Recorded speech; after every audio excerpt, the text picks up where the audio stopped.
Good morning students. Previous lecture में अपन ने halo alkanes के कुछ नॉमेनक्लेचर डिस्कशन किया था, नामकरण अपन ने देखा था। देखो बच्चों, कुछ एक नामकरण में आपको डाउट भी था। एक जैसे अपन ने ये पढ़ा था कि यहाँ पे ये आपका बेंजीन जुड़ा हुआ है, इसके साथ में यहाँ पे CH2 और यहाँ पे क्या जुड़ा हुआ है, Cl जुड़ा हुआ है। तो इसका जो IUPAC नाम, कॉमन नेम तो आपने बेंजील क्लोराइड लिखा था। क्या लिखा था? बेंजील क्लोराइड, बेंजील क्लोराइड। IUPAC नेम जो है वो दो टाइप से अपन लिख सकते हैं। एक तो क्लोरोमेथिल, कल आपने मेथिल लिखा था, वो मेथिलीन होता है। क्लोरोमेथिल ये बोल सकते हो, क्लोरोफेनिल मेथिलीन, ठीक है, ऐसे बोल सकते हो। या फिर इसका जो बुक में नाम दिया गया है, क्या नाम दिया गया है आपका, क्लोरो, यहाँ पे क्या नाम लिखा है, क्लोरोफेनिल,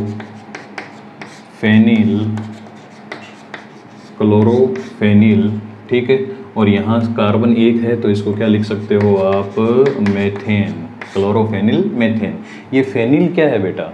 ये अगर बेंजीन है, समझना इस चीज़ को, बेंजीन में से एक हाइड्रोजन अपन निकाल देते हैं। जैसे मेथेन में से एक हाइड्रोजन निकालते हैं तो मेथिल बनता है, वैसे बेंजीन में से एक हाइड्रोजन निकालते हैं तो फेनिल बनता है। तो इसको ऐसे लिख सकते हैं, गलत नहीं है।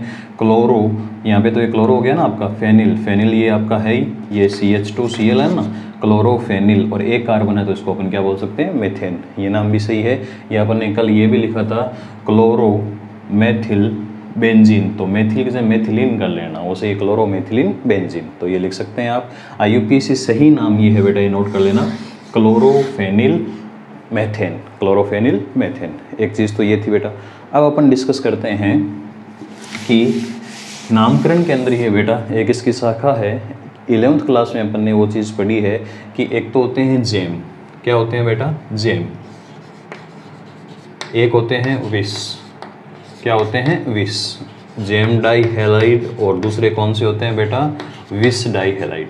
क्या क्या होते हैं बेटा जेम डाई हैलाइड? लिख सकते हैं, जेम डाई हैलाइड वे होते हैं जिनमें एक ही कार्बन पर दो हेलोजन जुड़े होते हैं। एक ही कार्बन पर कितने हेलोजन जुड़े होते हैं? दो हेलोजन जुड़े होते हैं। जैसे फॉर एग्जांपल जेम के लिए अपन देखें तो ये CH2Cl2, या यहाँ पे CH3 लगा दूँ, ये CH, इधर भी Cl जुड़ा हुआ हो, इधर भी क्या जुड़ा हुआ हो, Cl।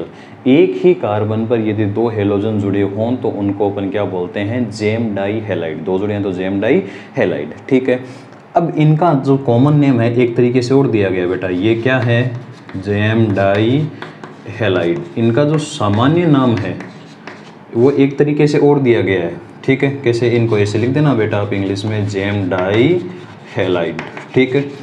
कॉमन नेम दिया गया है बेटा एल्किलिडीन हैलाइड। क्या दिया गया है? एल्किलिडीन हैलाइड, एल्किलिडीन हैलाइड, एल्काइलिडीन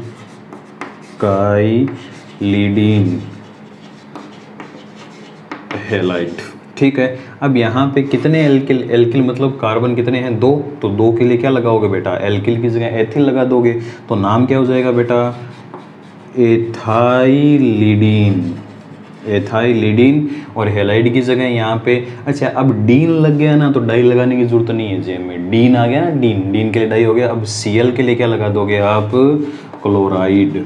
ये इसका कॉमन नेम हो गया। हिंदी में लिखोगे बेटा एथिलीडीन, एथिलीडीन क्लोराइड, एथिलीडीन क्लोराइड।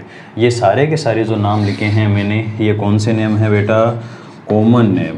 कौन से नेम है, कॉमन नेम। ये क्या नेम है, सामान्य नाम। देखो समझना बेटा, जेम किसे कहते हैं, यदि ऐसे हेलो एल्केन जिनमें एक ही कार्बन पर दो हेलोजन जुड़े हों, एक ही कार्बन कितने हेलोजन जुड़े हुए हों, दो हेलोजन जुड़े हों, उनको अपन क्या बोलते हैं, जेम। इनके सामान्य नाम किसके रूप में लिखे जाते हैं, एल्किलिडीन हैलाइड के रूप में लिखे जाते हैं। किसके रूप में लिखते हैं, एल्किलिडीन हैलाइड। अब यहाँ पे दो कार्बन की श्रृंखला है तो एथिल लगा दोगे, एथिलीडीन। अब आपका क्वेश्चन सर यहाँ पे दो है तो डाई क्यों नहीं लगाया, ये डीन जो शब्द है वो डाई के लिए है बेटा, तो नाम क्या हो गया, एथिलीडीन क्लोराइड। इसी तरह जैसे ये भी जेम है क्या बेटा, बताना, CH3C, यहाँ पे Cl, यहाँ पे Cl और यहाँ पे CH3। क्या एक ही कार्बन पर दो हेलोजन जुड़े हुए हैं क्या, बिल्कुल जुड़े हुए हैं बेटा। तो इसका नाम क्या होगा मुझे बताइए, आइसोप्रोपिल है क्या, इस कार्बन के दोनों और CH3 जुड़े हुए हैं तो इसको आइसोप्रोपिल बोलते हैं। तो क्या लिखते हो, एल्किलिडीन हैलाइड। तो एल्किलिडीन की जगह आप क्या लिख दोगे बेटा, आइसोप्रोपाइलिडीन, और Cl के लिए क्या लिख दोगे, क्लोराइड। क्या लिखोगे बेटा, आइसोप्रोपाइलिडीन क्लोराइड। ये तो हो गए बेटा जेम। क्या हो गए, जेम। आईयूपीएसी नाम लिखने, ये तो कॉमन नेम लिख रहे हैं ना अपन, आईयूपीएसी नेम लिखेंगे। आईयूपीएसी नेम क्या लिखोगे बेटा, जैसे इसका आईयूपीएसी नाम क्या लिखोगे, 1 पे इधर इसको 1 दोगे, इसको 2 दोगे, तो 1 पे 2 बार क्लोरो जुड़ा हो तो 1 डाई क्लोरो, 2 कार्बन के लिए क्या लगा दोगे, एथेन। तो इसका आईयूपीएसी नाम क्या हो गया बेटा, मैं इधर लिख दूँ 1 die chloro, 1 die chloro, 2 carbon के लिए क्या लगा दोगे, इथेन। 2 कार्बन के लिए क्या लगा दोगे, इथेन। इसका आईयूपीएसी नाम हो गया। इसका आईयूपीएसी नाम क्या होगा, 2 नंबर कार्बन पे 1 2 3, 2 नंबर कार्बन पे 2 क्लोरो जुड़े हुए हैं, तो क्या लिखोगे बेटा, 2 di chloro, 2 di chloro. 3 carbon के लिए क्या लगा दोगे बेटा, प्रोपेन। 3 कार्बन के लिए क्या लगा दोगे, प्रोपेन। 2 di chloro propane. ये बात हुई बेटा आपने किसकी, जेम की। किसकी बात हुई, जेम की। जेम की कहानी क्या है, एक ही कार्बन पर 2 हेलोजन होने चाहिए। सामान्य नाम एल्किलिडीन हैलाइड के रूप में लिखते हैं, डीन लगाते हैं, इसलिए डाई लगाने की ज़रूरत नहीं है। ऐसे याद रख लेना। आईपीसी नेम आप जानते ही हो, जनरल लिखने हैं आपको। ये तो बात हुई किसकी, जेम की। अब बात करते हैं विस की। विस की आप परिभाषा क्या लिखोगे, जैसे जेम के लिए थी, एक ही कार्बन पर 2 हेलोजन। विस में क्या होता है, 2 निकटवर्ती कार्बन, 2 एडजेसेंट कार्बन पर हेलोजन अटैच्ड हों, 2 निकटवर्ती कार्बन पर हेलोजन जुड़ी हुई हों। Which hydrocarbon they have halogen in adjacent carbon, यानी दोनों हेलोजन पर आपकी, दोनों कार्बन पर क्या जुड़ी हुई हो, हेलोजन, लेकिन होने निकटवर्ती चाहिए, ऐसे नहीं कि अल्टरनेट फॉर्म में हो।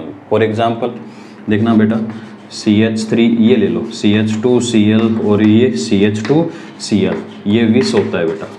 क्या होता है, विस। अब इनके कॉमन नेम कैसे लिखते हैं, इनके कॉमन, जैसे एल्काइलिडीन लिखा था यहाँ पे, ठीक है, इनके एल्किलीन लिखते हैं सीधे, एल्किलीन डाई हैलाइड, एल्किलीन डाई हैलाइड। एल्किलीन मतलब एल्किल की श्रृंखला कितनी है, 2 कार्बन, हिंदी में लिख दूं मैं, एल्किलीन डाई हैलाइड, 2 कार्बन है, तो क्या लिखोगे बेटा, ethylene, ethylene dihalide, ethylene die halide. IUPAC नाम जानते हो बेटा, 1 2, दोनों पे क्लोरो है तो 1 2 डाई क्लोरो, और 2 कार्बन है तो एथेन, 1 2 डाई क्लोरो एथेन।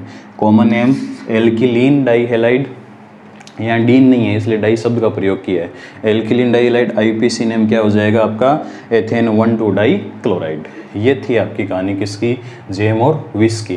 क्या है, सिंपल सी बात, वापस याद कीजिएगा बेटा। जेम में क्या है आपका, एक ही कार्बन पर 2 हेलोजन जुड़े होते हैं, इनका सामान्य नाम एल्किलिडीन हैलाइड के रूप में लिखते हैं, आईपीसी नाम आईपीसी रूल के थ्रू लिखते हैं। विस क्या होते हैं बेटा, निकटवर्ती 2 कार्बन पर हेलोजन जुड़े होते हैं, एडजेसेंट 2 कार्बन पर हेलोजन अटैच्ड होते हैं, इनका जो कॉमन नेम होता है एल्किलीन हैलाइड के रूप में लिखते हैं, एल्किलीन डाई हैलाइड के रूप में, एल्किलीन डाई हैलाइड। वहाँ एल्किलीन की जगह एल्किलिडीन लगाते हैं जेम में, यहाँ एल्किलीन। अब एल्किल 2 कार्बन भी हो सकते हैं, एथ लगा दो, 3 है तो प्रोप लगा दो। ऐसे जैसे यहाँ पे मैं लिख दूँ, ये नाम आपको पूछूँ कि CH3 CHCl CH2Cl, आप क्या नाम लिखोगे बेटा, तो सामान्य नाम तो हो जाएगा एल्किलीन डाई हैलाइड, एल्किल की जगह प्रोपिलीन लगा दोगे तो propylene dihalide, propylene dihalide की जगह क्लोराइड लगा दो, propylene dichloride. IUPAC name क्या होगा, 1 2 डाइक्लोरोप्रोपेन, 1 2 डाइक्लोरोप्रोपेन। ठीक है, ये बात हुई किसकी, जेम और विस की। कंप्लीट होती है अपनी, ये पूरा उतार लीजिएगा। ठीक है बेटा, अब अपन आगे चलते हैं।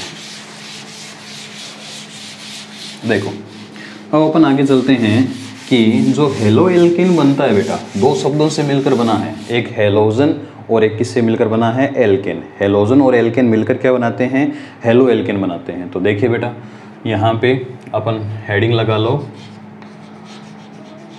Nature of CX bond, CX संबंध की प्रकृति,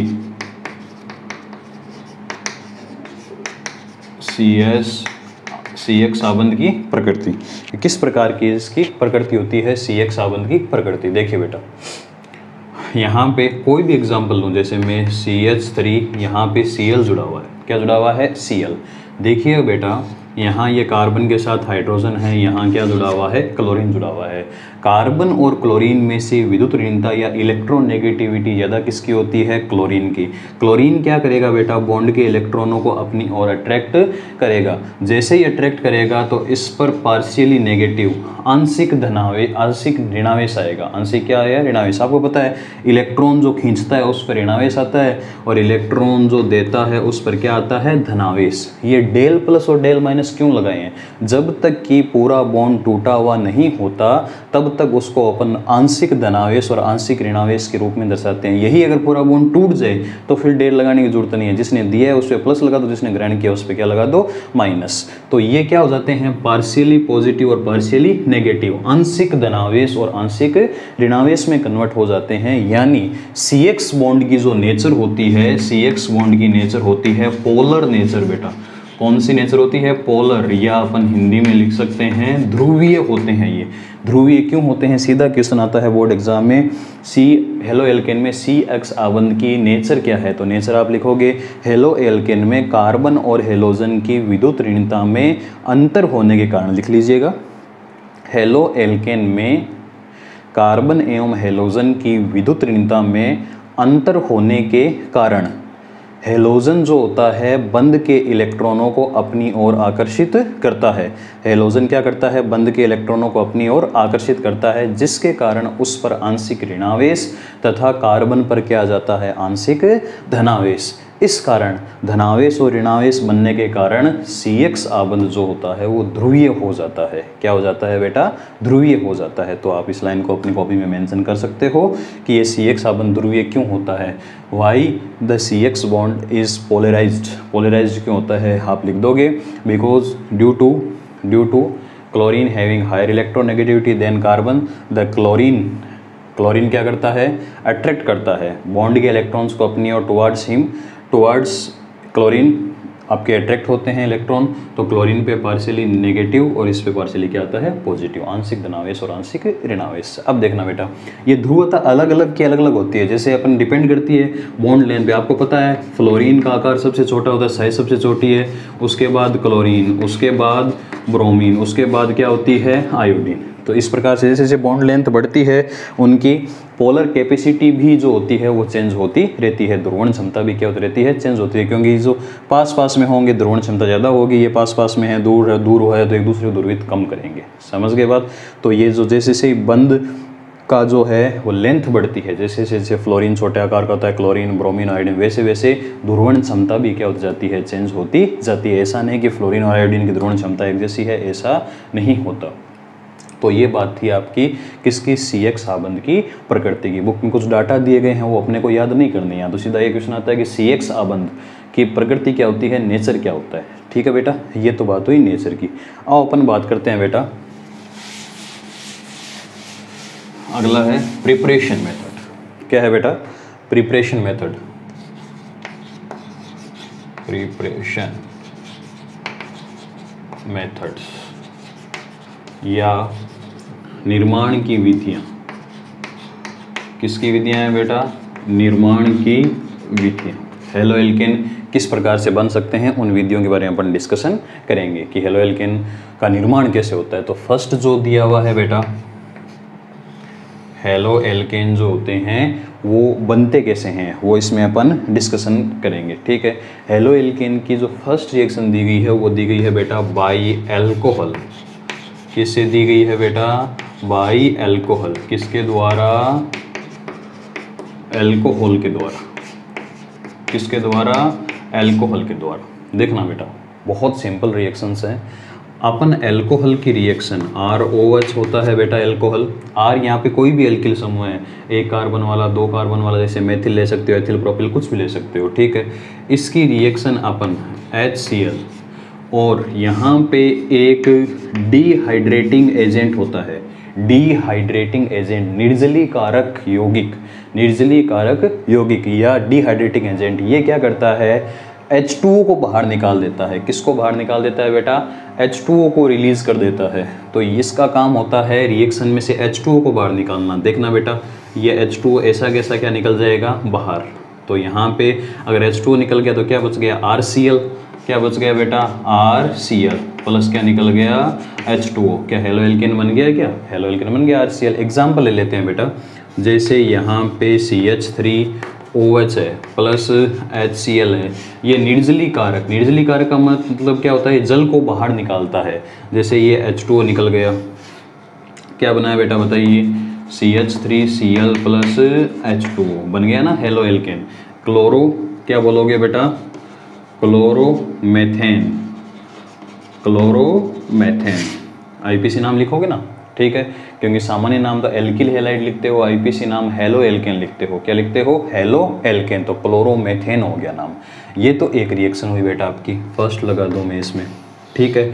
अब इसमें भी एक कंडीशन है बेटा, HCl प्लस ZnCl2 अपन एल्कोहल वाले पार्ट में पढ़ेंगे। HCl प्लस ZnCl2 जो होता है वो ल्यूकास रिएजेंट होता है बेटा। कौन सा रिएजेंट होता है?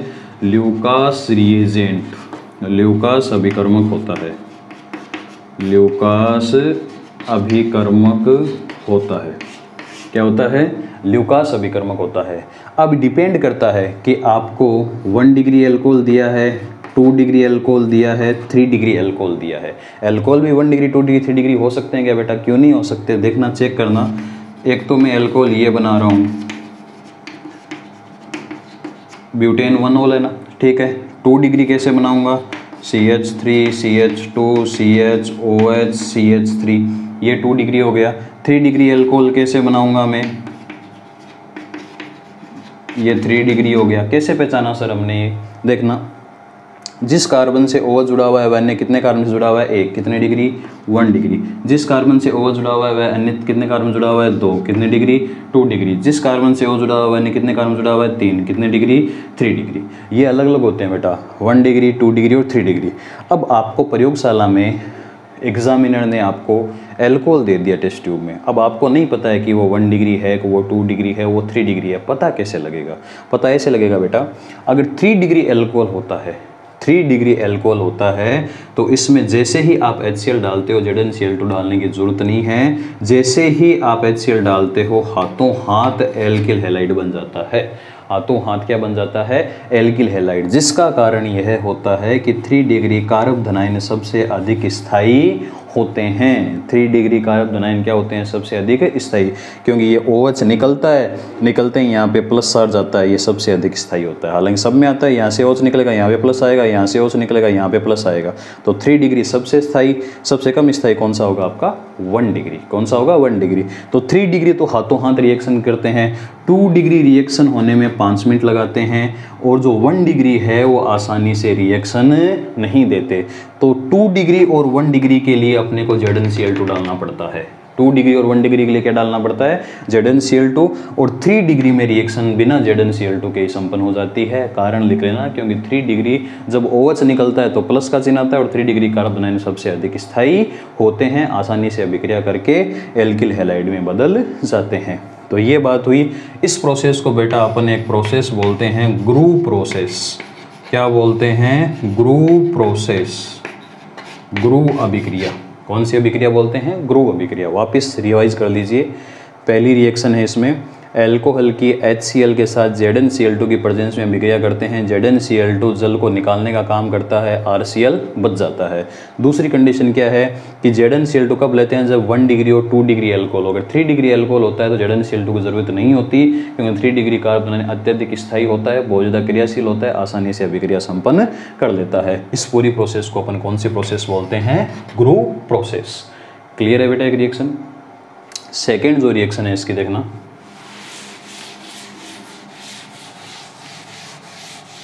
By alcohol. ये बेटा एक रिएक्शन तो अपन ने लिख ली। फर्स्ट रिएक्शन मैंने आपको एक्सप्लेन भी कर दी। फर्स्ट रिएक्शन क्या थी बेटा? वापस रिवाइज कर लीजिए। ROH प्लस अपन ने क्या किया है? HCl। किसकी प्रेजेंस में? ZnCl2। क्या बनेगा? RCl plus H2। ठीक है।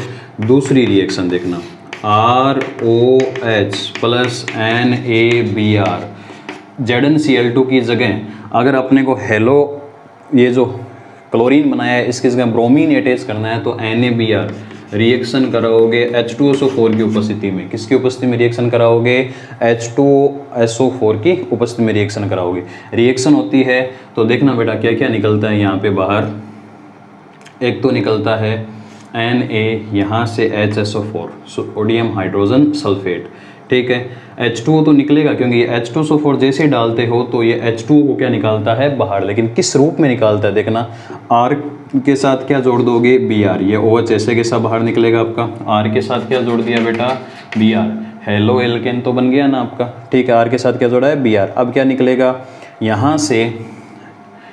सोडियम NaHSO4, इसको बोलते हैं बेटा सोडियम हाइड्रोजन सल्फेट। क्या बोलते हो? Sodium hydrogen sulphate. ध्यान से देखिएगा क्या क्या बचा है। मैंने क्या कहा? H2SO4 H2O को निकालता है तो ये किस में टूटता है बेटा? H plus HSO4 minus. तो ये HSO4 माइनस तो किसके साथ जुड़ गया? Na के साथ जुड़ गया, NaHSO4 निकल गया। यहाँ पे R के साथ कौन जुड़ गया? Br। यहाँ OH माइनस बचा और यहाँ पे H प्लस बचा, वो क्या जुड़ जाएगा बेटा?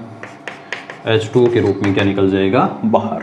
तो ये H2SO4 भी यहाँ पे डिहाइड्रेटिंग एजेंट होता है या निर्जलीकारक होता है जो ROH के OH को H प्लस के साथ H2O के फॉर्म में क्या निकाल देता है? बाहर निकाल देता है। ये हुई आपकी दूसरी रिएक्शन। थर्ड रिएक्शन एल्कोहल के द्वारा, देखो बेटा बाई लिखना आप try halides, by try halides. देखना ट्राई हैलाइड का मतलब क्या हो गया? एल्कोहल है वो ट्राई हैलाइड किसके? पूरा आप लिख लेना phosphorus try halide, phosphorus try halide. Phosphorus try halide का मतलब क्या हो गया? फास्फोरस के साथ 3 हैलोजन जुड़े हों जैसे PCl3, इसके साथ रिएक्शन कराते हो तो यहाँ 3 हैं तो यहाँ भी कितने मोल लेने पड़ेंगे आपको? 3। तो सीधी सी रिएक्शन है बेटा, यहाँ 3 Cl जुड़ जाएंगे तो क्या बनेगा? 3RCl। देखना 3 R हैं, 3 Cl है, क्या बच गया? ये इंपॉर्टेंट है देखना, H 3 बच गए, ऑक्सीजन 3 बच गए, एक P बच गया। तो इसको कैसे लिखोगे? H3PO3। क्या नाम होता है इसका? Hypophosphorous acid. हिंदी में भी लिख सकते हो हाइपोफॉस्फोरस एसिड। H3PO3 निकल जाता है जिससे एल्किल हैलाइड बनता है। RCl बन रहा है ना आपका एल्किल हैलाइड।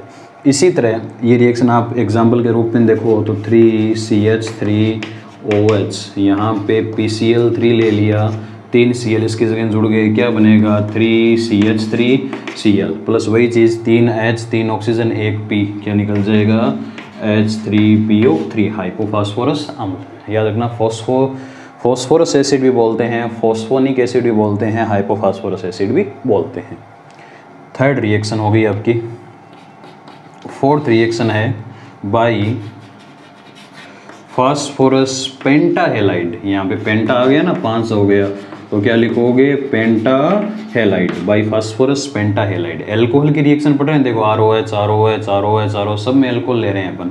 जैसे एल्कोहल ROH है उसकी रिएक्शन अपन ने फास्फोरस पेंटाक्लोराइड के साथ करा दी। किसके साथ करा दी? Phosphorus pentachloride. क्या होगा बेटा? एक Cl OH को प्रतिस्थापित कर देगा तो यहाँ पे RCl बच गया। देखो PCl5 टूटकर बन जाएगा PCl3। देखना कितने Cl काम आ गए? 3 और 1 4 काम आ गया, एक Cl रह गया बेटा। एक क्या रह गया आपका? Cl रह गया। तो वो जो है किसके रूप में निकल जाएगा आपका? यहाँ पे POCl3 निकलता है बेटा, ये सॉरी। जैसे देखना R के साथ एक Cl तो जुड़ गया, एक P और एक O, यहाँ पे बनता है POCl3। क्या क्या बच गया बेटा? एक H बच गया, एक Cl बच गया, प्लस क्या निकल जाएगा? HCl। फॉस्फोरस ऑक्सीक्लोराइड, ऐसे लिख सकते हो इसको, फॉस्फोरस ऑक्सीक्लोराइड, फॉस्फोरस ऑक्सीक्लोराइड। तो यहाँ पे भी एल्किल हैलाइड बनता है बेटा। एग्जाम्पल ले लो इसका, जैसे CH3OH PCl5, तो CH3 क्या बनेगा? Cl, एक Cl जोड़ दिया, PCl3 है वो ऑक्सीजन के साथ, POCl3 plus HCl phosphorus oxychloride. ठीक है बेटा, ये होगी आपकी 4 नंबर रिएक्शन इसमें। ठीक है, एक रिएक्शन और है, वेरी इंपॉर्टेंट रिएक्शन बेटा, डार्जन रिएक्शन। कौन सी अभिक्रिया है? डार्जन। फिफ्थ रिएक्शन है आपकी डार्जन, डार्जन्स प्रोसेस, डार्जन अभिक्रिया। देखो क्या होती है डार्जन अभिक्रिया? एल्कोहल की अभिक्रिया, एल्कोहल की रिएक्शन अपन SOCl2, इसको बोलते हैं बेटा थायोनिल NYL, थायोनिल क्लोराइड। क्या बोलते हैं बेटा? Thionyl chloride. SOCl2 को क्या बोलते हो आप? Thionyl chloride. अगर एल्कोहल की अभिक्रिया SOCl2 के साथ कराते हैं पिरीडीन की प्रेजेंस में, बेटा पिरीडीन पढ़ा हुआ है आपका, क्या होता है पिरीडीन? यहाँ पे नाइट्रोजन होता है और एरोमेटिक यौगिक होता है। पिरीडीन की उपस्थिति में कराते हैं, किसकी उपस्थिति में कराते हैं? पिरीडीन। तो सबसे पहले तो एल्किल हैलाइड बनाना ही है अपने को, ये R और एक Cl जोड़ दो, R और Cl प्लस देखना बेटा, एक तो निकलती है SO2, यहाँ पे SO एक ऑक्सीजन और एक Cl बचा था ना, वो HCl के रूप में निकल जाता है, तो यहाँ पे बनेगा SO2 प्लस HCl। देखना बेटा SO2 दोनों ही गैस है, ये भी गैस है, ये भी क्या है? गैस। ये तो जैसे ही रिएक्शन होती है वातावरण में, एरो का निशान है तो वातावरण में, एनवायरनमेंट में उड़ जाती है, निकल जाती है, ठीक है। HCl बचती है, इस गैस को पूरी तरीके से जो आपका पिरीडीन है वो अपने अंदर एब्जॉर्ब कर लेता है, अपने अंदर क्या कर लेता है? एब्जॉर्ब कर लेता है। रिएक्शन समझना बेटा, एल्कोहल की रिएक्शन SOCl2 थायोनिल क्लोराइड के साथ कराते हैं, RCl एल्केलाइड बनता है, SO2 प्लस HCl निकलता है। दोनों ही गैसियस प्रोडक्ट हैं, गैसीय उत्पाद हैं।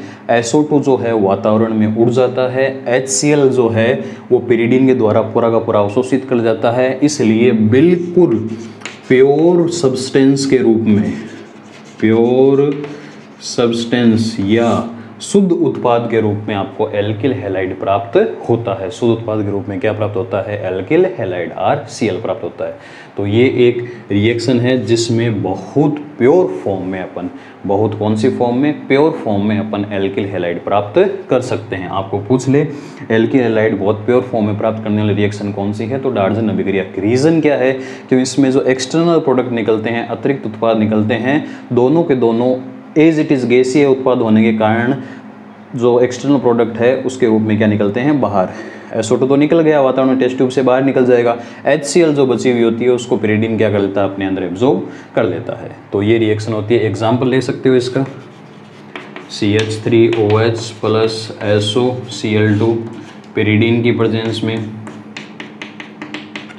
पिरीडीन की प्रेजेंस में क्या करोगे बेटा? यहाँ पे CH3Cl प्लस SO2 ऐसे दिखा देना प्लस HCl को एब्जॉर्ब कौन कर लेता है? पिरीडीन। तो प्योर फॉर्म में आपको क्लोरोमीथेन प्राप्त होता है। क्या प्राप्त होता है? क्लोरोमीथेन प्राप्त होता है। तो बेटा आज अपन ने एक प्रोसेस पढ़ी है कि प्रिपरेशन मेथड में एल्कोहल के द्वारा। पहली प्रोसेस पढ़ी थी ग्रूव प्रोसेस। क्या पढ़ी थी? ग्रूव प्रोसेस, जिसमें ZnCl2 plus HCl Lucas reagent जिसको अपन बोलते हैं 1 डिग्री और 2 डिग्री ZnCl2 के साथ रिएक्शन करता है। 3 डिग्री कार्बोकेटाइन सब ज़्यादा स्थायी होता है, स्टेबल होता है, इसलिए इजीली रिएक्शन कर लेता है, उसमें ZnCl2 की ज़रूरत नहीं होती। ZnCl2 एक डिहाइड्रेटिंग एजेंट होता है। सेकेंड रिएक्शन अपन ने किसके साथ पढ़ी है बेटा? PX3 और PX5, फास्फोरस ट्राई हैलाइड और फास्फोरस फास्फोरस पेंटा हैलाइड, उसमें रिएक्शन पढ़ी है अपन ने। फास्फोरस ट्राई हैलाइड के साथ रिएक्शन करते हो तो 3 मोल लेने पड़ते हैं, ठीक है आपको, और पेंटा के साथ रिएक्शन करते हो, एक में तो निकलता है बेटा H3PO3 हाइपोफास्फोरस एसिड, एक में POCl3 निकलता है फास्फोरस ऑक्सी क्लोराइड। ये अपने रिएक्शन पढ़ी है। लास्ट रिएक्शन अपने डार्जन रिएक्शन देखी है, वेरी इंपॉर्टेंट रिएक्शन है बेटा, जिसमें SOCl2 के साथ रिएक्शन करते हैं जिससे एल्काइल हैलाइड SO2 गैस निकल जाती है, HCl को पिरीडीन अपने अंदर अवशोषित कर लेता है, एब्जॉर्ब कर लेता है। तो ये टोटल रिएक्शन है आपकी। आज अपने बाय अल्कोहल पढ़ी है। नेक्स्ट जो रिएक्शन है अपन अगले लेक्चर में डिस्कस करेंगे। थैंक यू बेटा।